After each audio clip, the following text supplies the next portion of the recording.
most important things you can do when trying to understand how valuable an idea is you've got to challenge your idea. Welcome back to the Idea Supply Chain. In fact, a very, very special edition of the Idea Supply Chain where we take a look at where ideas come from and what makes them valuable. In this video, I have the pleasure of interviewing Adam Parsons, who is literally writing the book on intelligence. Or rather, how that concept is actually not exactly what we think it is. And so, as I've set a mathematical definition of intelligence that I'm using in kind of my AI research, if you follow that at all, I wanted to see how he responded. Trigger warning. I'm about to talk about math, or maths, respecting my British guest here. So I've mathematically defined the concept of intelligence as a system that takes an input with a given value and produces an output of a higher value. And so an intelligent system is one that adds value to a given input. And so that is the mathematical definition that we're going to be working with. And so with that being said, let's go ahead and get into the interview and see how well this idea stacks up, shall we? Let's get started. Welcome, Adam. Appreciate you joining me on the podcast today. Yeah, of course. I mean, yeah, literally kind of thinking about the fact that intelligence does exist, which I've been kind of doing from my early university days. It's just that the book takes a lot longer when you actually start looking at concepts of intelligence, which is kind of the point, I suppose.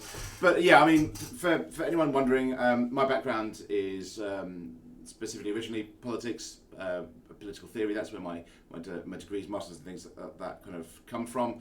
So looking at political theory and ideas of resistance, which is obviously different arrangements of how people do things anyway, because it kind of works into it and work off of there, especially with people like Foucault and the idea of Legree and how we then have a concept of the world around us, kind of made me thinking about that. And then going forwards is potentially going to, hopefully at some point when my mind goes there, is the idea of the political and socio-economic effects on the understanding of intelligence, which kind of takes us to a different thought process within it. But yeah, I'm writing a book, or have written and now tweaking and making it actually get out there, called Smarter State of Mind, which is basically the idea that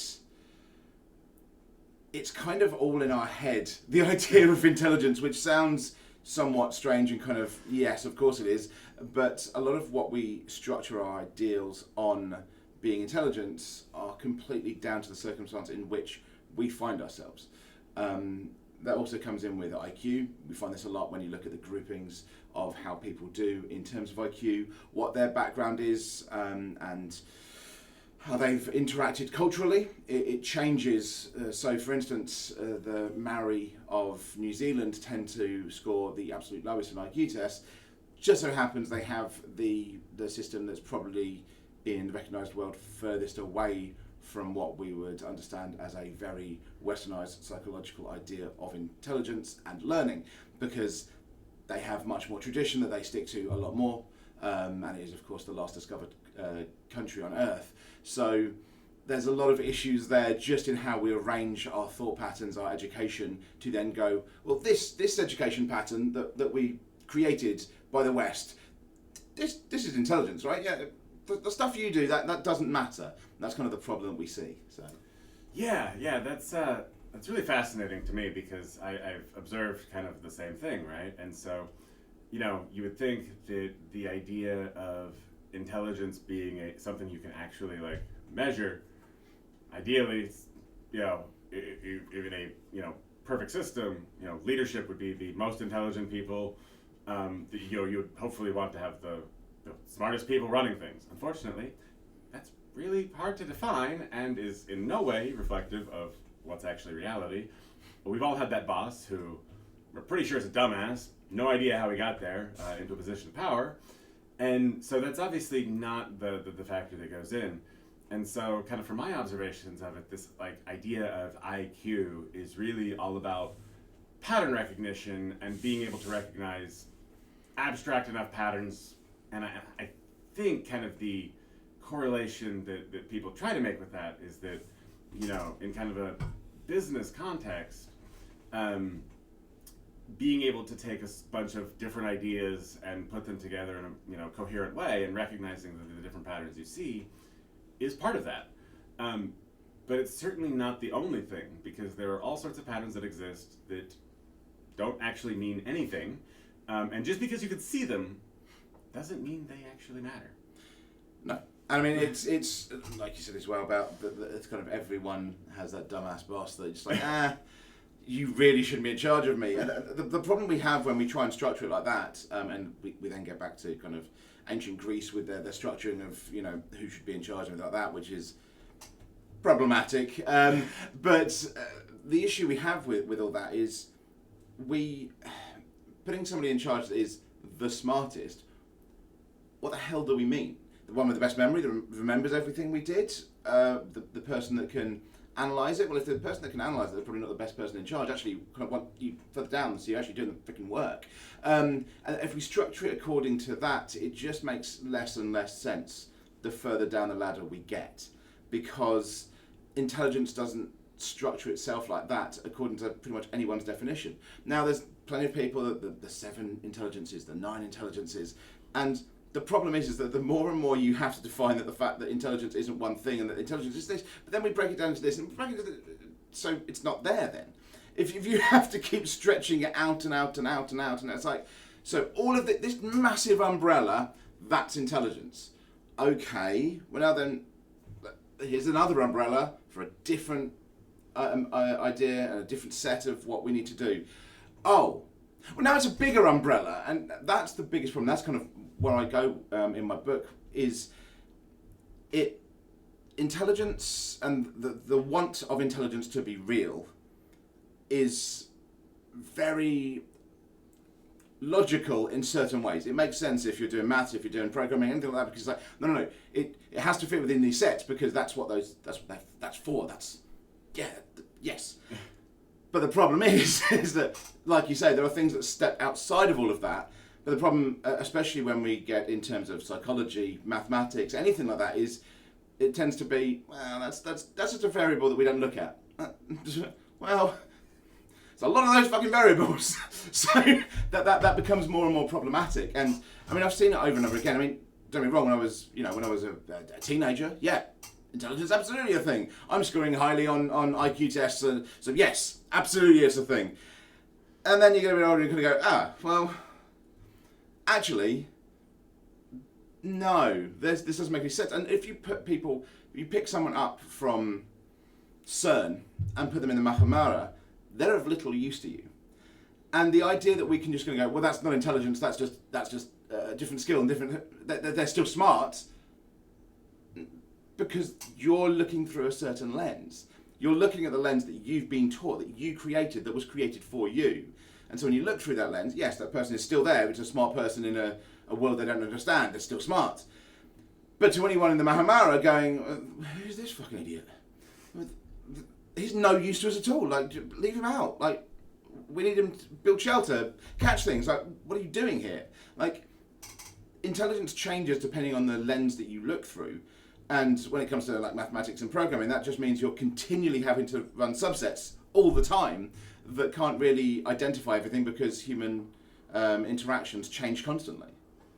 Yes, that's really interesting, and it does get into kind of my idea of defining intelligence as like defined by a system. And so, for kind of the formal definition of a system, the easy way to think about it is, basically there's stuff that's internal to the system, and then there's stuff that's outside the system. And so intelligence is really a combination of the individual, so the closed system, the internal system, in the context of their larger environment.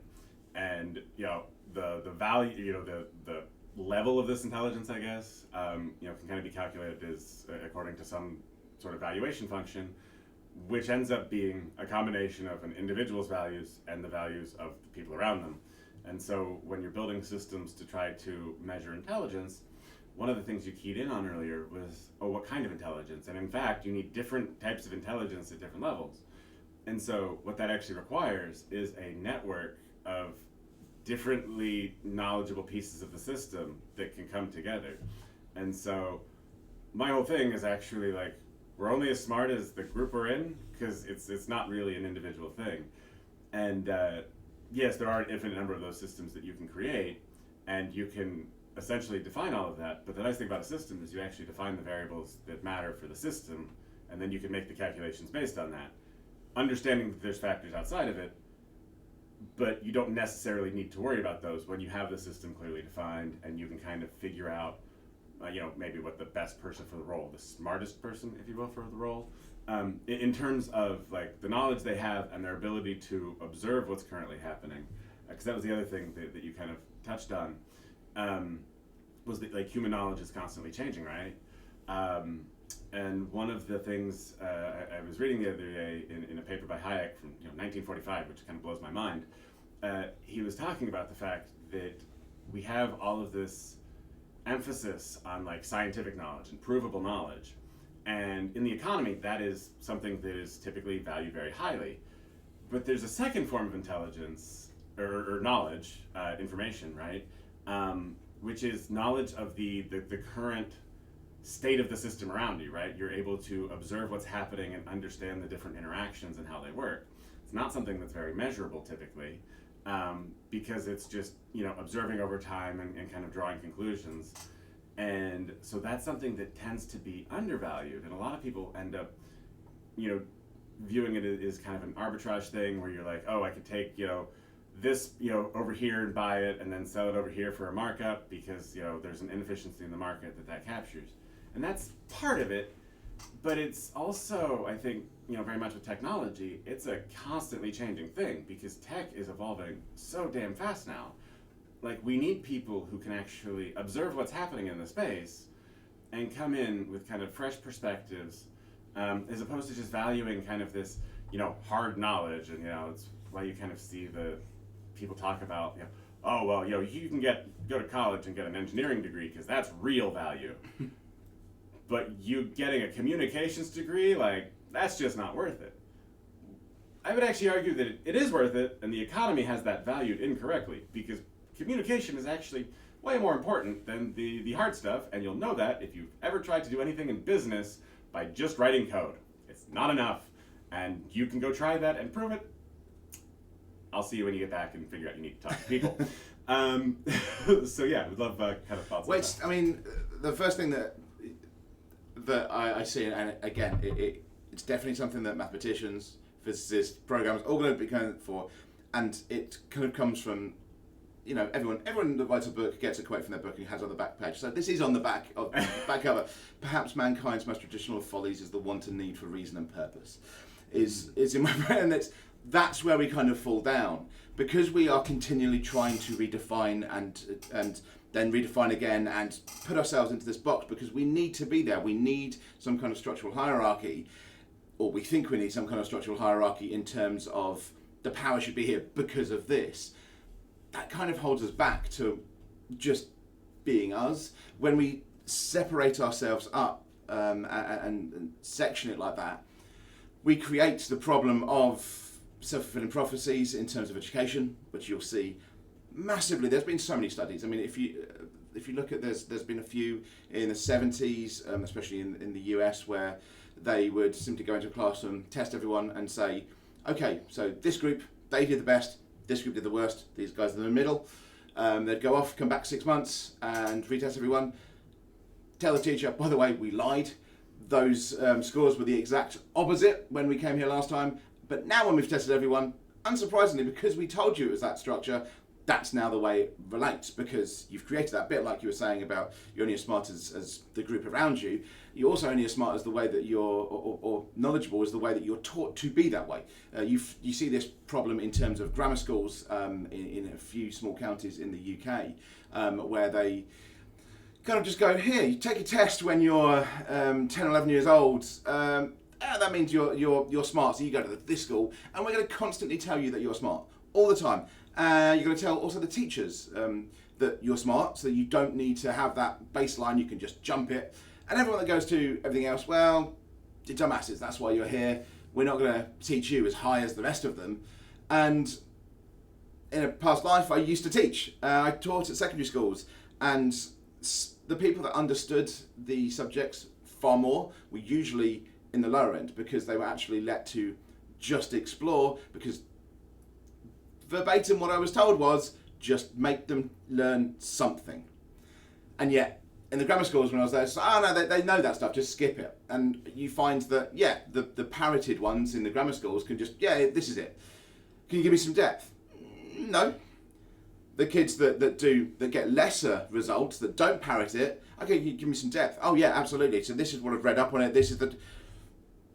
Yeah, one of them's smart and one of them isn't, because we've defined it. We've given that reason and purpose to this, and we keep doing that, and then we structure it again to that. And that's the problem that we get into, is that every time we define it, it shortens it and leaves out more and more. And in that more and more is actually where human knowledge and human understanding can be. And also human knowledge is kind of a misnomer as well. It's human understanding, I think we need to look at, because knowledge is fleeting. About 50% of everything we learn changes within about 18 months to 2 years. So things that are fact, it's problematic. So human understanding and the things that we're doing is one thing, but that's where we kind of trip up, is trying to constantly find reason and purpose for ourselves. Actually, that's shortening our fuller understanding of everything else. Yeah, that's so that's something I thought about too, because I've seen the studies where it's talking about, if you tell the kids they're smart, they do better on the stuff that smart kids do. It's very much an identity thing, right? Yeah, absolutely. But one of the things that I think ends up happening, and I think the U.S. really tried to implement things along that line in kind of the 90s was really, I think, the point.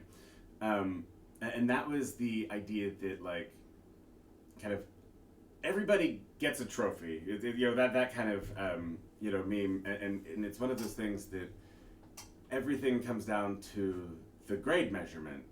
And so because of the pressures at play, we got away from, the knowledge and understanding part of being smart to just the focus on the grades as the ultimate end all and be all. Like, the measurement of the system kind of collapsed to just that measurement.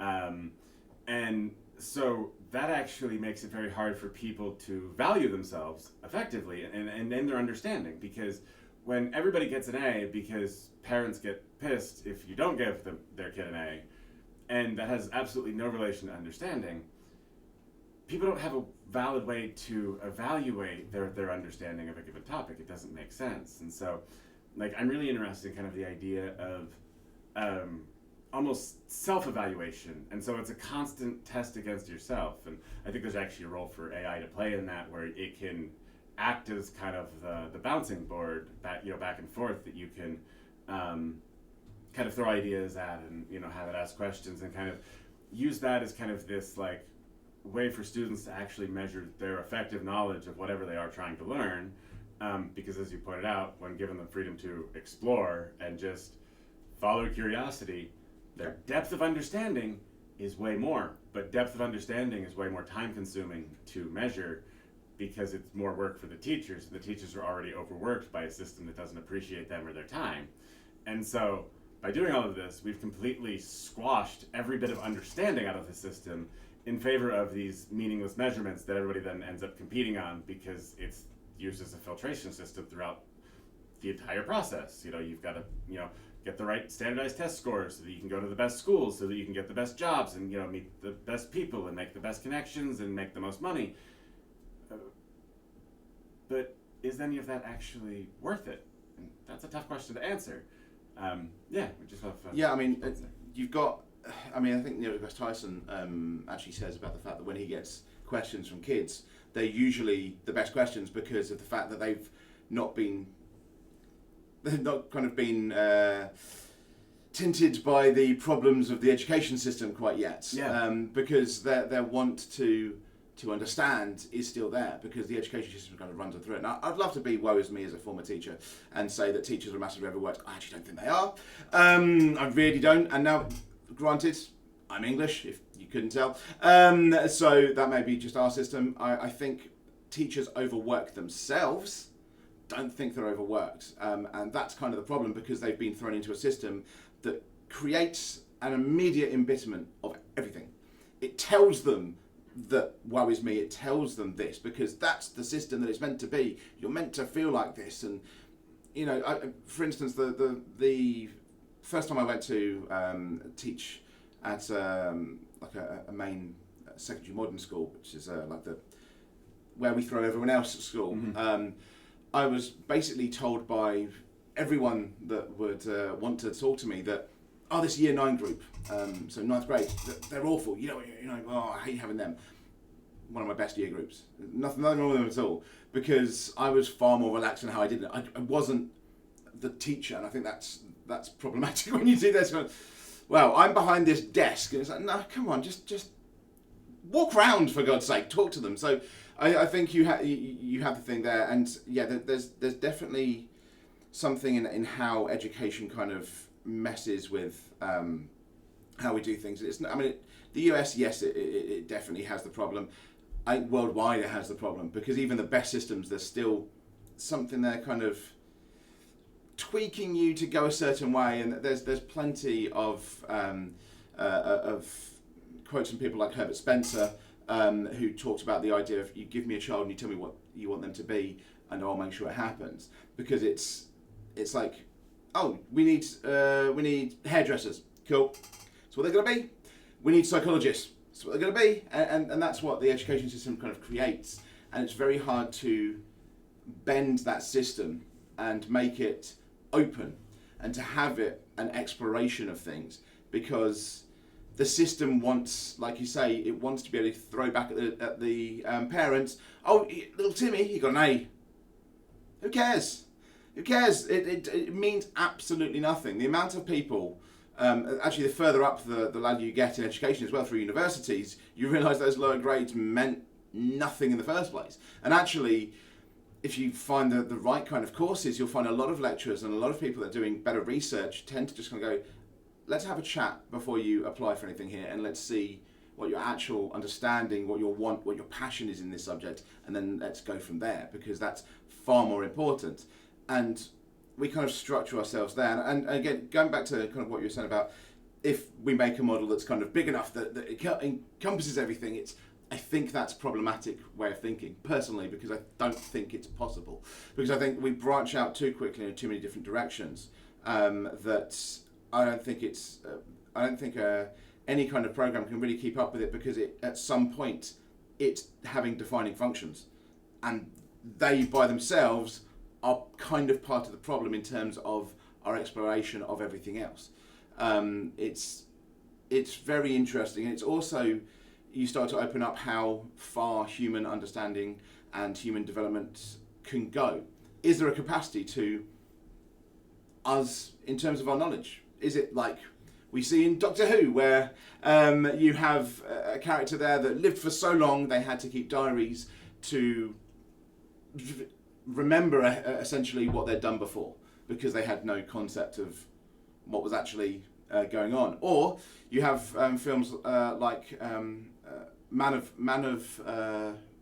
Earth, where he has lived since the Paleolithic era, I think it was, and essentially he has degrees in kind of everything, but his knowledge is, he can have a doctorate in everything, but the problem is that was 100 years ago, that was 50 years ago, it was 20 years ago, and so that's consistently changing as well. So even when you have the parameters constantly change. That's why you don't necessarily want your doctor that's doing your surgery to be someone that, yeah, he graduated top of his class 40 years ago, but he has done no research since, and he doesn't read any books. Yeah, he looks great on paper. He was the top, 100%. I want the guy that came 5th, but has been doing research every single month since he came out, and reads every new study, keeps himself fresh, but by no means was he top of the class. He was midway. And so I think that the interweaving of how we see things becomes the problem. And then again, that's why in my book I talk about the fact that intelligence isn't really there, because it's kind of indefinable. It's something we want to keep pushing down. We want to create these programs that push it. We don't understand it. But that just gives us what we want intelligence to be. Whoever's in charge decides what intelligence is. You know, people that get the highest results on IQ test tend to be people that have gone to university, people that have studied psychology, things like this, and that gets higher up if you've studied psychology, unsurprisingly. And then people go, oh, well, of course, this person has a high IQ because they went to university. It's like, So the reason they have a high IQ is because the structure of that education system is what allows them to answer the questions and the test structures like that. It's not the case that, oh, you have a 150 IQ, well, you're going to go to university and be a doctor. No, they're going to go to university and be a doctor, and then they have the 150 IQ, because that's what's doing it. And it just becomes a looping, interweaving mess. And so that's why I'm kind of all for the thing of, let's try and just understand ourselves and human nature, human understanding, without those structures in place. I mean, Foucault talks in it a lot. Michel Foucault, when he talks about Legree and the concepts of how we kind of look through the grid, how we look through the structure of what we've been given from society in general, from our school, from our parents, from just the language that is created within us, everything kind of gives us that, and we kind of need to break out at some point. I think things like mindfulness can be helpful, which sounds, I know, a lot of people, airy fairy as hell, I know, but actually is quite helpful to people because it's a starting point for yourself. It's an ability to actually stop, realise what you're doing, and then move forward from it. I mean, how many people have had a job that they've absolutely hated, but they've not actually realised they hated it because they're doing it every single day, and it's just like, and then you kind of have one day and it's just like, right, let's just sit down and think about this. Oh Christ, what have I done? I spent 10 years and I've done it. I did sales and good at it, hated it. And it's not until you start to realise that actually, oh wait, okay. And that's what mindfulness and that kind of thing can do. And that's just one way of looking then at how we then move forward. And I don't think you'll find anyone on the planet that thinks mindfulness per se is intelligence, but it's probably one of the things that can allow us to escape from what the confines of our own intelligence and knowledge gives us at the moment. Yeah, I think the mindfulness piece is really interesting because as I kind of, it was saying with kind of my definition of, intelligence, a big part of that is the internal knowledge of, what you value. And so you talk about, you've got someone who you've earmarked it. Oh, you're smart. You're going to be a doctor. And we're going to send you through university. We're going to make you do it. If that person doesn't want to be a doctor, they're going to be a fucking terrible doctor. Yep. And I don't want a doctor who doesn't want to be a doctor, but was pushed down that route because that was so-called the best route for the smartest person. And I think this is doubly important when we're getting into a world where careers and work is getting really kind of poorly defined and nebulous because you can go out and kind of just do whatever and turn it into a living. Like it typically takes a good bit of time and experimentation and kind of feeling that out. But there are all sorts of options every single day that weren't available 5, 10, 15 years ago. And so trying to set anyone on a course for any length of time in the future is an incredibly high risk in a rapidly changing world.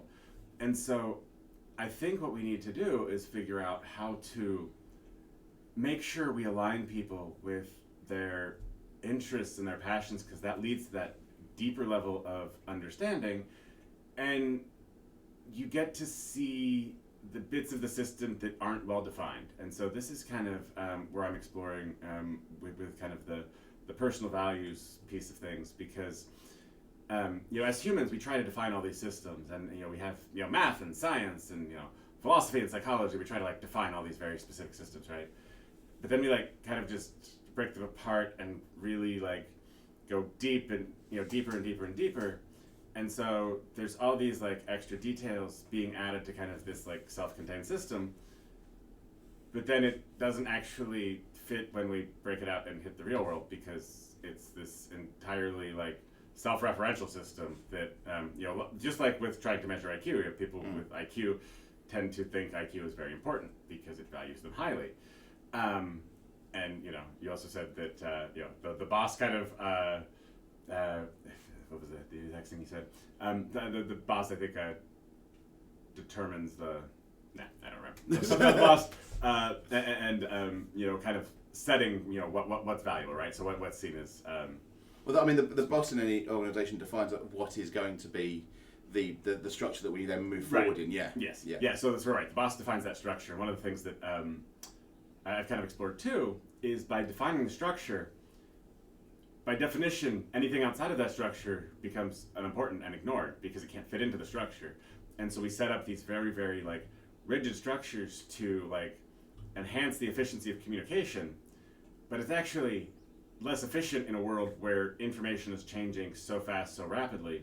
And I think a lot of the school systems were built on this idea that knowledge is a scarce resource because you had books and people reading these books. And so you kind of get them all together in a university setting because that's where all the knowledge is. You pull it all together because limited resources. I think this is a very, very different thing when you have access to a limited amount or an unlimited amount of information, because there's all sorts of connections available and kind of the intersection between different fields. And so being able to explore more widely is going to be much more beneficial than just narrowing down to the point where you abstract away everything outside of that specific system that you're looking at. And so I think with education, one of the things I've really been exploring kind of, with my kids and everything is letting them like explore different topics and trying to get them to really go deep on things that they're passionate about so they understand what that deeper level of understanding feels like. Because when you see that and you can get that and kind of start seeing the pieces of the system that haven't been well defined for you and handed you the diagram that says, hey, this is what you need to know to get an A, so memorize all of this, and have absolutely no understanding of like what the system is or how it works so that you can add in more knowledge as it becomes available. Like that becomes just a thing where you're repeating the same thing over and over again, and that's a robot who is like programmed to do the same thing over and over again. Yeah. Humans can see such a wide range of things and experience and even like getting into feelings and understanding what your body's doing. That is a very deep level of knowledge that isn't as well understood as I think people believe it is.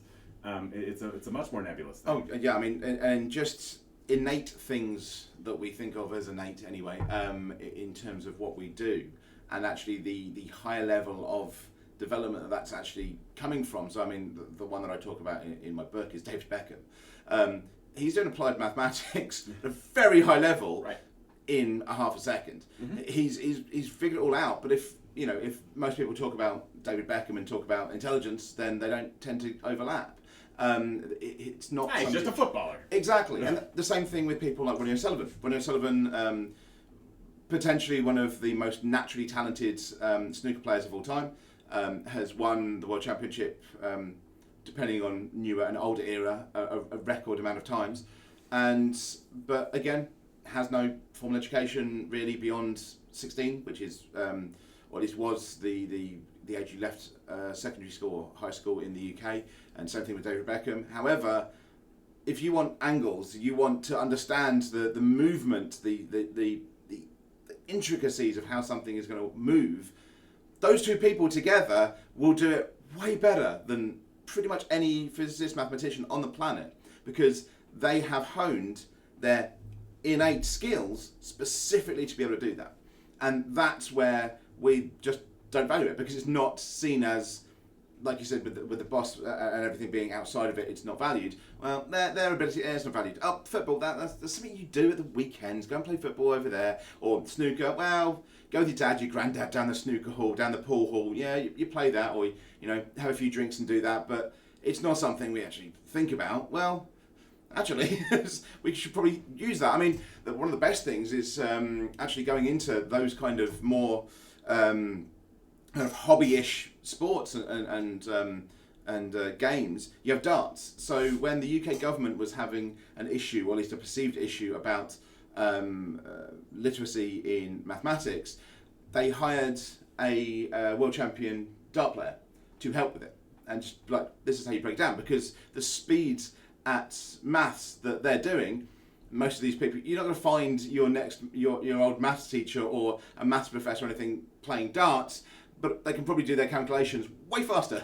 And it's just, they're actually just finding patterns in how they recognise their way of looking at mathematics. And actually, it was called The Viking, and Andy Fordham, and they got him to kind of come in and, how the hell is this working? Why is it that this is the case? And, you know, trying to work it in those things. And that was a good move, but it didn't really go anywhere after that. And it's something that it didn't fit their way of understanding. So, it's a nice little novelty, but not anymore. I was like, well, it's still probably very useful.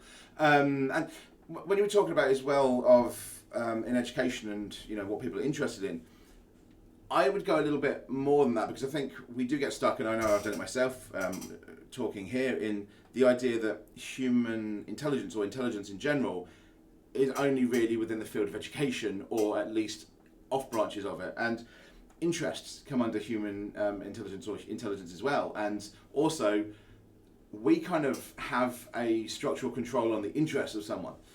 If you know, your kids, like we said with Herbert Spencer, if you give them the kids and tell me what you want them to do, they'll do it. Same thing with interests. They are created within that field.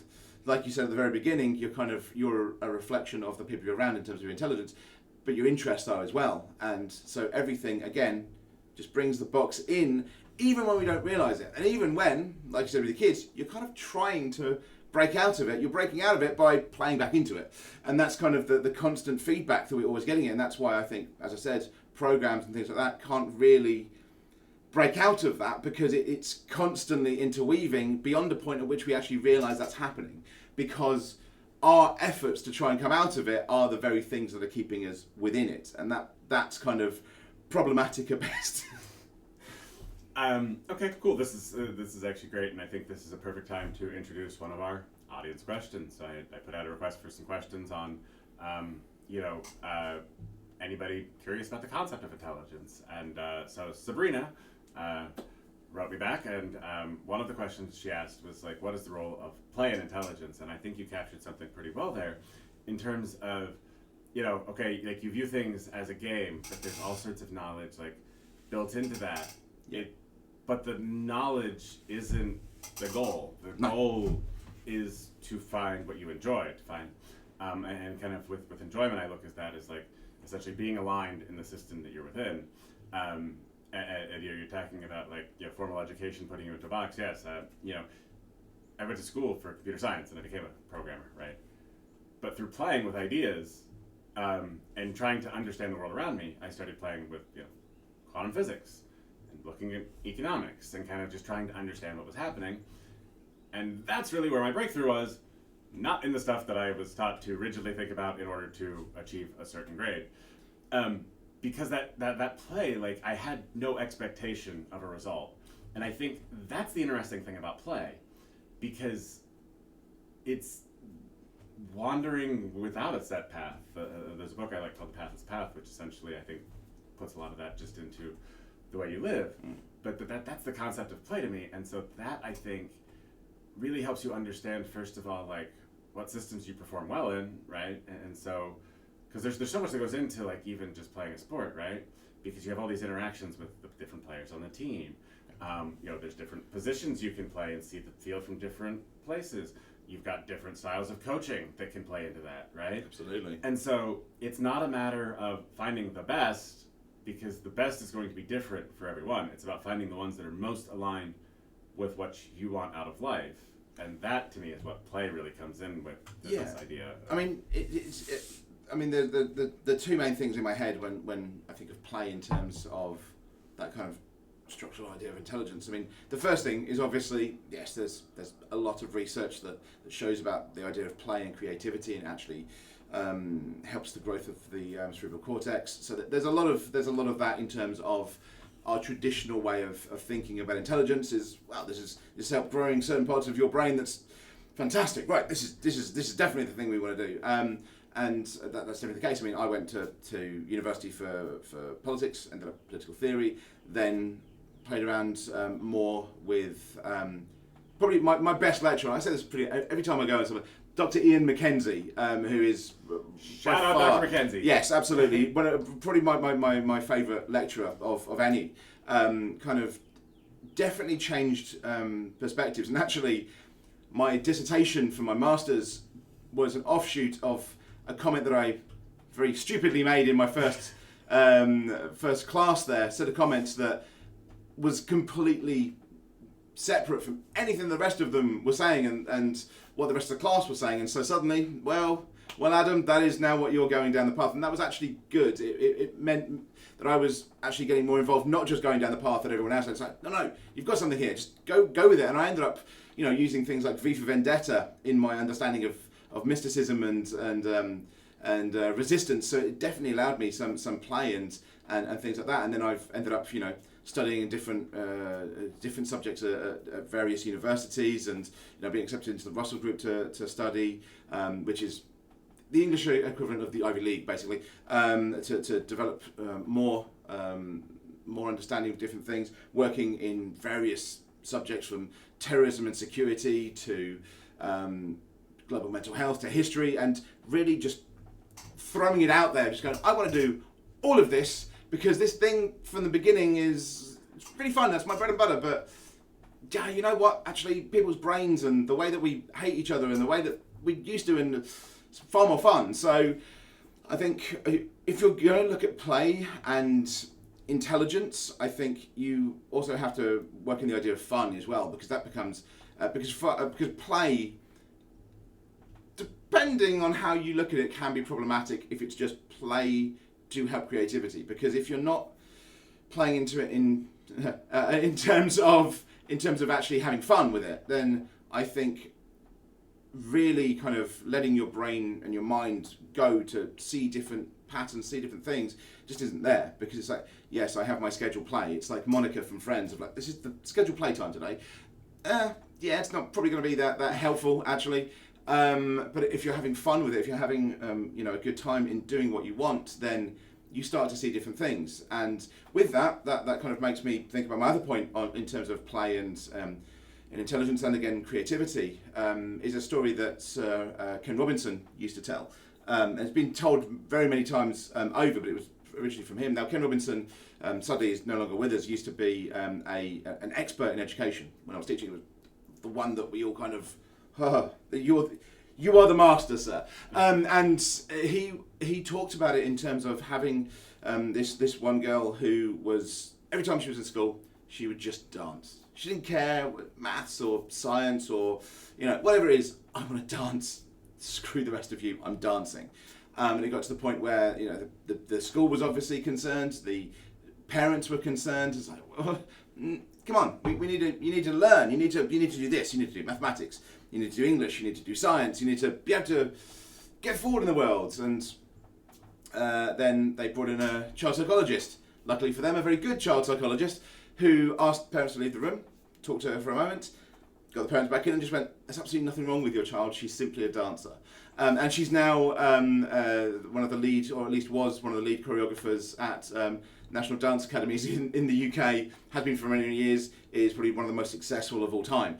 And you're like, that movement and ability to have control over your body that many people don't have is, if we chop it up again, another form of intelligence. So play can be so important to intelligence if you define intelligence in the way that you want it to be defined. That's the problem. So that's actually, that gave me a number of ideas here. So I'm going to talk through this out loud because, so first of all, the first kind of quote that came to mind, I believe it was Einstein who said, creativity is intelligence having fun. And then, so that kind of, as you were talking, the idea of fun popped in, and like, how would I define that kind of within my mathematical model, right? Like, how do you define fun? And fun, I actually think, can be defined as a solely, like, internal valuation function, right? So, fun is something that is entirely for you, that, like, you enjoy personally. And so anything beyond that is like, so that's the outcome, right? It's just doing something that you enjoy.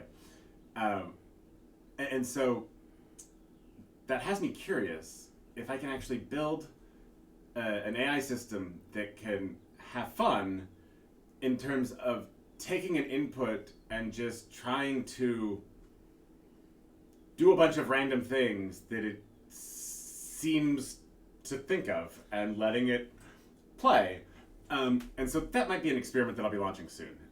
Because now I'm really curious, because as I was thinking about this, I was like, oh, actually we could kind of define fun in this model, and that means that we can build it.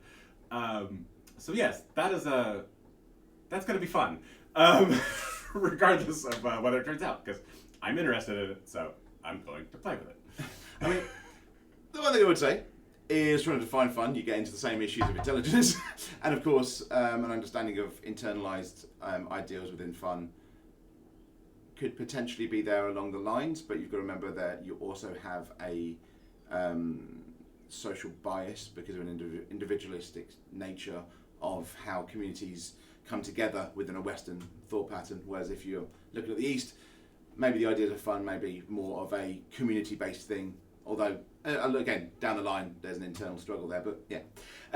So I think that's actually just a weighting function of the external valuation function to the internal valuation function. So how much you weigh the opinions of the people in the system around you versus how much you weigh the opinions of yourself.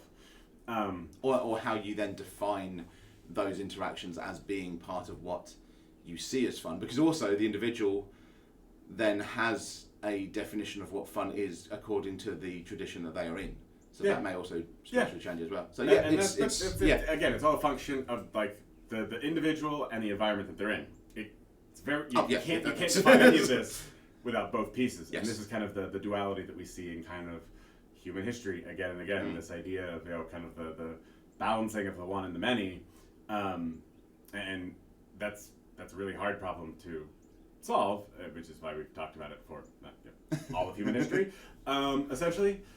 It was something that was identified very early on, actually, I think, and something that people have struggled with because, am I myself or am I just a product of my surroundings? I think the answer is actually yes to both. Then we're certainly stepping into the philosophical existentialism, depending on your interpretation of existentialism, because the first existential question was, it wasn't actually technically from an existential philosopher, but then when we look at the egg, then we look at the ideas of truth and the idea of that this is definitely this moment from history. Then we start stepping into Badiou, and you're going to definitely have fun if you're going to read any of his work. I think both of us have a kind of stream of consciousness way of thinking in certain times. Badiou writes in that way, but he sees there absolutely is an absolute truth, but you'll never know it when you're in it, which I kind of tend to agree with. He puts a lot more words into it, but that actually fits with my definition. Like the whole thing is like you don't know the value of information until after the fact, and so you have to build systems that value the transfer of information over the actual information itself. Yeah, and it's trying to then realise whether it can look back into itself to tell itself that was right at a certain point. Because according to Badiou, there was only ever one truth, and that was around the slave revolt a long time ago. So it's I'm gonna have to check into some of that research. All right, next question, also from Sabrina. I think would be a good thing to fit in here. So, are there any keys to unlocking like new realms of intelligence? And I think we've kind of touched on the fact that it's a really hard thing to define anyway. So we can make it up and at least say that kind of with my definition of it, it would be the creation of a new system. And so a system is what you define it as. And so when you figure out how to define what people value externally and what you value internally, you can actually set up a system of intelligence that is specifically tailored to you and the people you want to be around. And with everything changing, I think that's something that can be very, very nebulous and amorphous, and you can actually be part of all sorts of different groups because the internet allows us to communicate instantly all over the world with very large numbers of people. All of you are watching this video now on YouTube, right? If you don't, get all your friends, make sure all the people, numbers go up, that's good. Be the first one to get the 8 billion mark on a video. Yes, do it. I mean, hashtag goals. It's interesting because, again, like you say, it feeds back into the assumptions of intelligence to find processes that they're going to expand that. I mean, the nearest thing I'd have would be then going back to mindfulness and the idea of understanding in some way of what your present thought patterns and the reasons around what you're doing, understanding who you are the best you can within a system that may be broken or has created what you have now made you broken, and kind of going off from there. I think the issue comes when we hit that wall of intelligence. The processes that are going to help you are the ones that expand what your interpretation of intelligence is. So it's kind of, again, it's the chicken and the egg. It's almost like what I said with the idea of play. Again, yeah, cerebral cortex is growth through play and creativity, but you already have the interpretation of intelligence that you wanted. So yeah, you can absolutely do it. There are plenty of processes in different ways. What intelligence are you going for? What form of intelligence? What kind of intelligence? Because are we meaning just, in the kind of trippy 1960s way of take some LSD and everything will open new realms of understanding, man? Because that's one thing. There's realms of understanding in that form, but then there's new realms of understanding of yourself and your interactions through mindfulness. There's new realms of understanding and through processes from standard education. Dr. Ian Mackenzie, as we spoke about, completely opened up a different thought. I don't know if I'd have had the same thought pattern in the way that I did coming off of it, that then has actually led back into this book, that led into me in terms of my martial arts career as well, and everything else that came out of that. And that came from a standard education system. It was a process of simply listening. And just going, okay, the dissertation I wanted to do isn't actually the one, and I'll listen to the person that comes from the standard education system. So it really comes down to that initial process, and it's, I think, trying to find those things are where the issue is. We again, box into box into box into box. Simply trying to release yourself from a thought of intelligence, hard, and kind of the torment of Tantalus that it is still probably the best approach, I would suggest, because if you simply remove that intelligence thing and just going to go, what can play and creativity give me? What can different processes of human interaction give me? Far better question. Sorry, Sabrina. And far more usable because you're not finding there's no end goal of this certificate. This is the intelligence I wanted. This, plaudits from the Nobel Prize. This is what I want. No, it's what can it give me? Oh, what's out there? Okay, well, there's a bit of this, there's a bit of this, a bit of that. Cool. And I think that's where you can get it. Is definitely from the, well, I want the play, and I want those things to see what is there, to see what I can play with, and I think that's far more useful rather than trying to limit yourself into a prerequisited ideal. Because again, I don't know, Sabrina, what your background is, but even within the normal confines of intelligence, they may be completely different to my background, to Leo's background, because we all have different subsets within our original education system that we've kind of branched off from, and that's kind of where the issue comes from. I do agree with a lot of that, but I'm still going to try to find an answer to Sabrina's question. So let's see if I can do it here. Okay, got a hunch. And so I think there's a couple different things to think about here. First of all is you can examine existing systems that seem broken to you.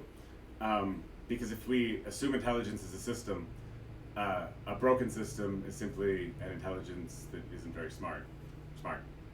Dumb system, if you will. If you look at most businesses, they're not nearly as smart of systems as they would have you believe. Even the biggest ones. And in fact, the bigger you get, the harder it is to have a smart organization, because smart organizations don't actually exist in the current structures, because they limit the amount of information that can be transmitted through power dynamics, and I've talked about that in some of my other videos of how that kind of distorts the viewpoint of it. But the other answer, and shameless plug here, on my course on quantum economics for creators, honestly, the first thing, the first module, is all about understanding what you yourself value, because seeing intelligence as a function of what you value versus what the world around you values, and kind of how that alignment comes out, the first thing to do is really solidify what you value in the world, and marking that down, and actually writing it out, having something that you can look at and adjust as needed, because it's something that's going to change.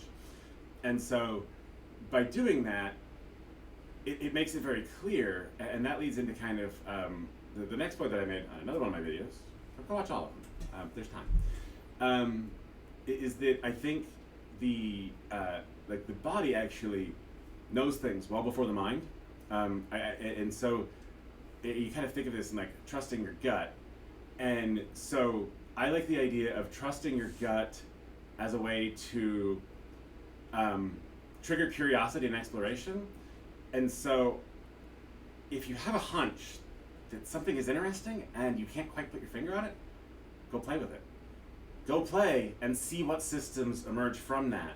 And then you can have, a given intelligent system based on whatever values you define and the, environment you put the system in and all the kind of interactions according to it. And so that's kind of like your body processes much higher information and has a much better memory, because I think it's this very unconscious process, and so listening to your body and understanding what it's telling you, it is something that needs trained though. I will say that. So it's based on the information you've taken in. So if you've got a hunch on something that you've never looked at, maybe you're right. And that is possible because everything is kind of really interrelated and hard to measure, and we've kind of talked about that. Still worth following. Follow that curiosity. But understand that maybe something is off there. But at least that curiosity and exploration will help you figure out what that is. And then, the next, gut instinct after that will be better tuned because you followed that exploration, because you let the curiosity guide you. And that's really what I think, curiosity is. It's this idea that, this feels like there's something interesting here and I need to go explore that. So use that as a way to go explore things and figure out what these systems can be defined as. I mean, yeah, if you have that kind of gut feeling, it is effectively pattern recognition, which kind of comes along with that feeling of deja vu you have. It's pattern recognition, that's simply what it is. So yes, the input of what you've had, even if you don't technically think you know anything about it, but you've got a gut feeling, is likely your brain going, this feels like something, but I haven't done it before. Interesting about the body knowing it before the brain. I'd actually say the brain knows it before you know that the brain knows it, which is it's the same thing. I simply have to make that point because I do make the point in my book, and along with a couple of other people, including Adam DeLange's work on speed of recognition and movement of the brain. So it's in my book. I had to, but that's certainly the case. I mean, also in terms of value, I personally think. I mean, I'd go along with the kind of the absurdists in philosophy in terms of value. Kind of going back to what I already said, in that if you just allow yourself to kind of go, what's there, your value is created by the fact that you're saying what's there rather than looking for the value. So absurdism kind of going, this is all kind of here for no reason. It's absurd, but it's absurd. So let's just play with it. Let's just see what's going on. Let's just do something, and we'll kind of create our own reason. We create our own reason through just doing things, and I think that works better rather than going, there is no reason, there is no anything, it's all absurd and nonsensical, so I'm just going to say that it's this and then work towards that. So that's my kind of issue when it comes to it, because I think if you set values and set anything, you're kind of being absurd in your way of dealing with an absurdist structure. I think that made sense. No, I definitely see what you're saying there. And I think with that, the idea that everything is just kind of absurd and meaningless is totally true. Nothing has meaning in and of itself. It has meaning that we give it. And so one of the things that I really personally found was understanding the value that I put on things from that internal perspective. And so when I spend time really using the mindfulness practices especially has been incredibly helpful for me lately, and kind of figuring out what it is I value. And once I did that, I was like, of course that's what I value. And that's why I thought that I loved this job, that it checks all the boxes that I thought were what I valued, but then when I actually like spent the time to like think about what I valued and wrote them down, suddenly I realized like, oh, actually this isn't as aligned as I thought, and I'm spending a lot of time like fighting against a system that isn't letting me, behave in the way I want, and so that's making me less valuable. Ultimately getting fired because that wasn't in the system that I really wanted to be in, and so I was doing stuff that didn't help that system because there was no structure for it to go into, and so I tried to put it into that system, and they ignored it because it didn't fit with the ideas that everybody had, and so that was leaking out into a different system. And so by understanding what you value, you can make sure that you're playing in systems that are actually in alignment, even if they feel like they're in alignment because they're better than everything else. That doesn't actually make them aligned.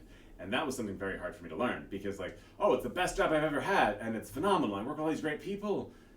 Well, great, but you're not doing like what you want to do. You're having to struggle to do this stuff because it's just not interesting to you anymore.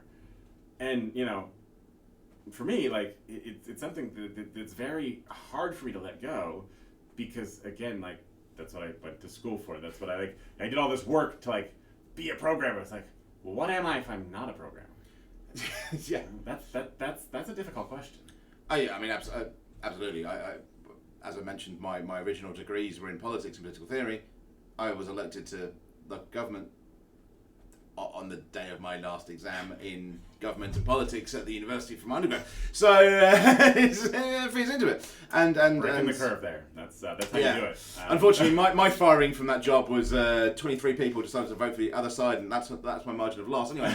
But it's very similar with myself. And I was actually teaching at the time that I was also in local government. I was kind of overlapping them, and I think actually that was probably one of the times that then just things started to fall apart in general, because I'd put so much of my mind in, I'm a politician, that's what I'm going to do. I'm involved in youth politics, I'm involved in adult governmental politics, I'm working with think tanks, you're working with this, right, okay, that's what you're going to be. How's your ego going to do if you lose an election? Now this is kind of fallen apart, and it turns into something else. Oh, okay. Well, actually, I have an interest in psychology. Let's study psychology. Let's study sociology. Let's go into the education system again in university terms as well as in other avenues. And yet, it's interesting because again, those fields, those things that push us a certain way, are there until they're not. And for some people, there's never a not, so they're okay.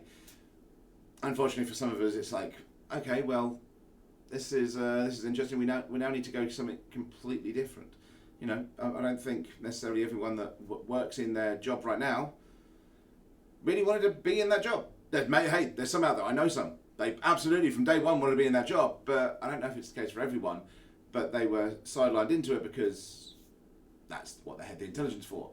That's what they were told they should be from their parents and their teachers, because that's the structure that they were given, that was given to their teachers and their parents. And it's, I've said this before, the 8 Simple Rules does this, where they, an old comedy TV show, where they talk about the fact that, well, why are you chopping the end off this roast to put it in the pan, Mum?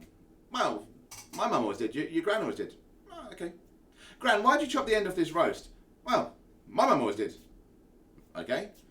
Great grandma, why did you chop the end off your roast to put it in? Oh, I had a smaller pot.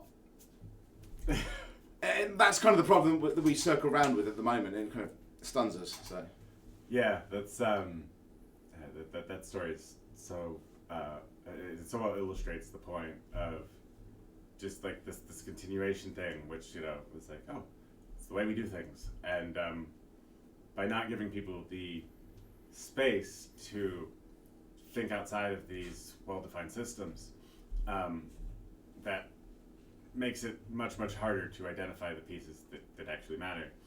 And so kind of my structure with all of this is to define well-defined, incompletely defined systems, knowing that it's always incomplete.